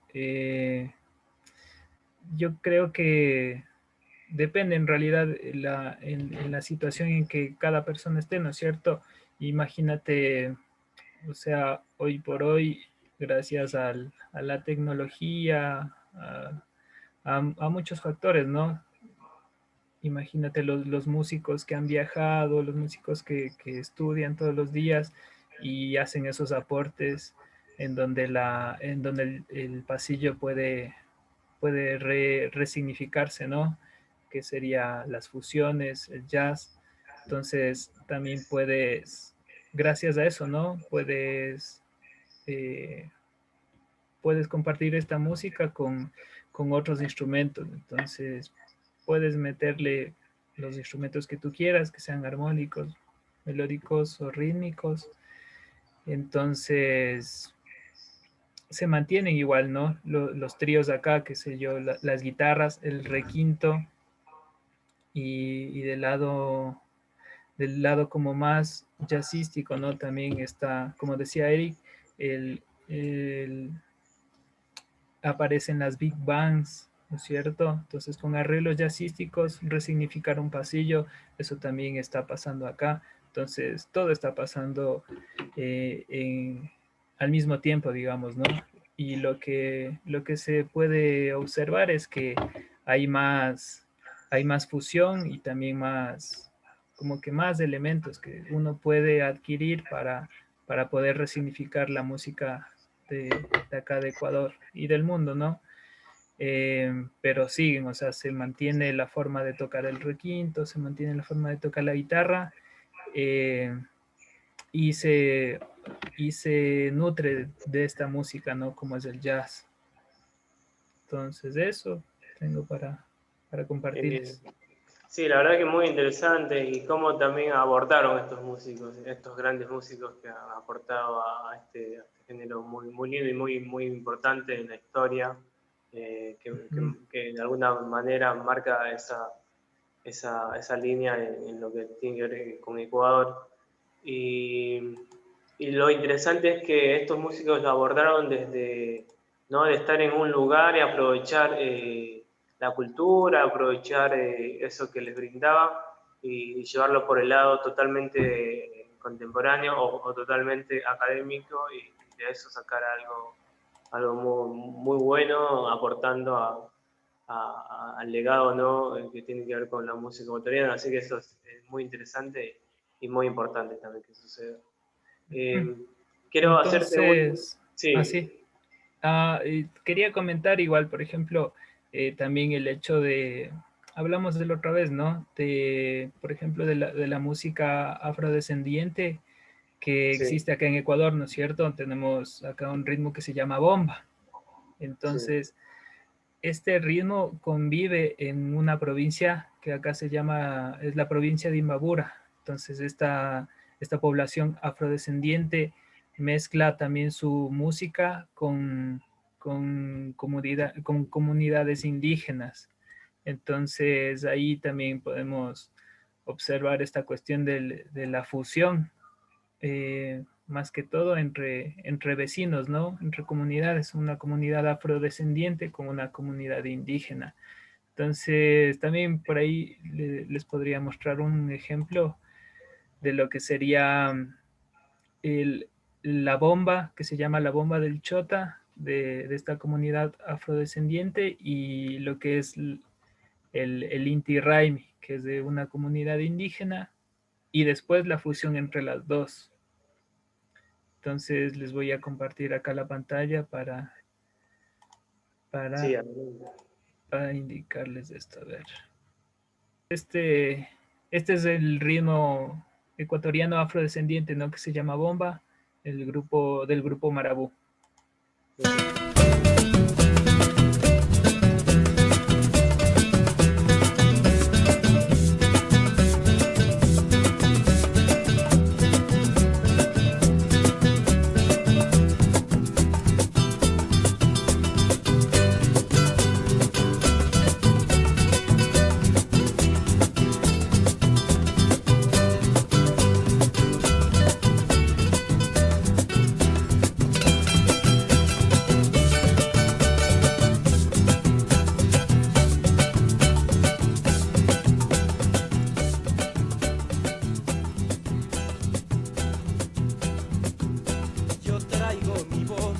Sí, entonces acá podemos observar esto, escuchar, ¿no?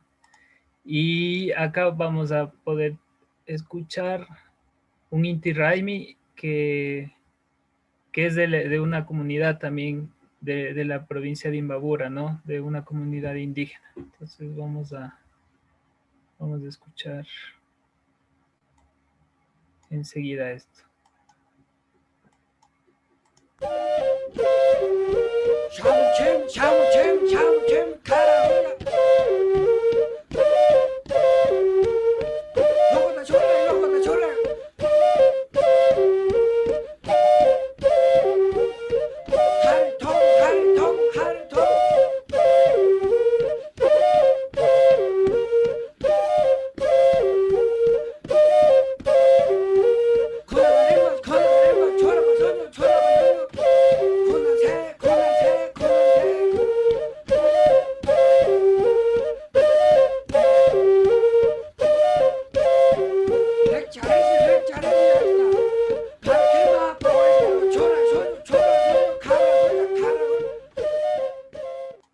Sí, entonces esta música de esta comunidad indígena le notamos más melodiosa, ¿no es cierto? También percusiva en lo que es la melodía.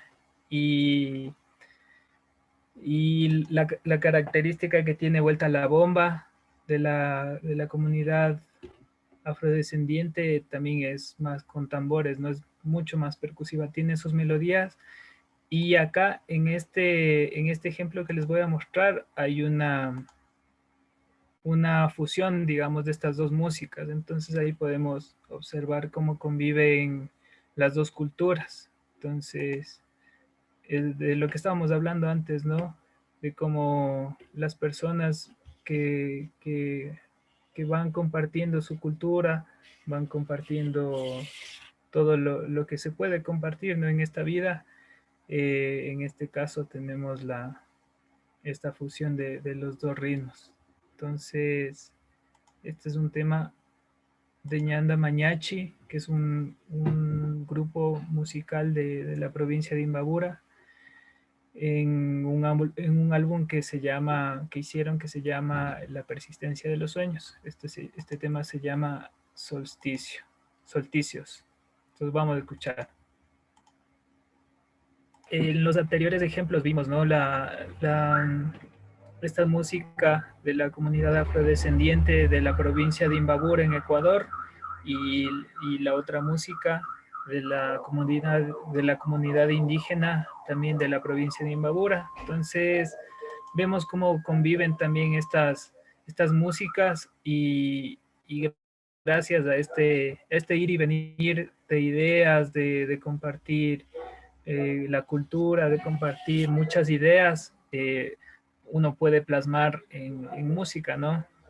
Como los ejemplos que estaba mostrando. Entonces ahora les voy a mostrar esta fusión de estos dos ritmos gracias a un grupo que se llama Ñanda Mañachi, que es también de la provincia de Imbabura. Entonces este tema se llama Solsticios del álbum que se llama La persistencia de los sueños. Entonces aquí ya les muestro. Vamos a escuchar. Va.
Entonces, este tema, el primer tema, bueno, este tema se llama Solsticios, es del álbum La persistencia de los sueños de Ñanda Mañachi. Ñanda Mañachi es un grupo de la provincia de Imbabura, entonces rescata lo que es la música de las comunidades indígenas de esa provincia. Entonces ahí podemos observar cómo entra la fusión del Inti Raymi. Vieron como en el primer ejemplo que eran solo flautas y un ritmo así que acá le llaman ritmo de zapateado de Inti Raymi, fusionado con el ritmo de la bomba del chota, de la comunidad afrodescendiente. Entonces eso suena muy, muy bello así. Entonces eso les quería compartir, ¿no? Cómo se fusionan las músicas dentro del Ecuador también con músicas de las comunidades, ¿no? Eso, claro, Charlie. la verdad que sí, muy interesantísimo todo esto de la mezcla esta afro indígena que de alguna manera se unen, digamos, en culturas, ¿no? Porque había como una cierta distancia, por medio de esta fusión de culturas se une es increíble cómo se marca bien lo afro y bien lo indígena, pero una mezcla muy interesante, la verdad que una Sí. locura, está para estudiar, o sea, es como muy diverso lo que pasa en Ecuador con la música, eso está buenísimo. Sí. Y en todo el mundo en realidad, ¿no? Pero Sí. es lo bonito de la música que nos comparte, que podemos compartir entre todas las personas. Bueno, Johnny, queremos agradecerte un montón por haber participado en esta cumbre, también a Mauricio y a Eric. Esperamos, bueno, que tenerte pronto, que nos cuentes un poquito más, porque la verdad que es muy interesante todo lo que sucede en esto de la música latinoamericana. Y bueno, queremos que nos dejes algunas palabras finales o que nos cuentes cuáles son tus planes acá en el futuro. Bueno, contanos un poquito de vos en este final. Bueno, antes que nada, agradecerte a vos, y agradecer a la cumbre, a todas las personas que están laburando bastante duro en esto. Me parece una iniciativa muy importante, muy necesaria para todas y para todos. Entonces, bueno, eso agradecer, ¿no? Y con lo otro, yo estoy dedicándome bastante a mi instrumento, que es la guitarra, a componer. Entonces, eso sería más que todo por ahí, arrancar proyectos. Tengo un proyecto con una banda de acá de Ecuador que tocamos música tropical, ¿no? Salsas, cumbias. Entonces, ese es el proyecto que tengo por ahora. Otro también de hacer arreglos, también para bandas, así, para bandas igual de bandas de salsa. Y en lo que es la docencia, también impartiendo clases, ¿no? De audio perceptiva, de guitarra, lenguaje tonal.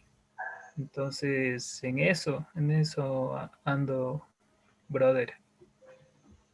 Buenísimo, Johnny. Bueno, esperamos que tengas mucho éxito en tus proyectos y bueno, que se pueda expandir también un poco de lo que vos investigas. Nuevamente agradecerte y esperamos que encontrarnos pronto. Un abrazo grande. Dale, Charlie, muchísimas gracias y vamos para adelante con la accesibilidad, es un arte.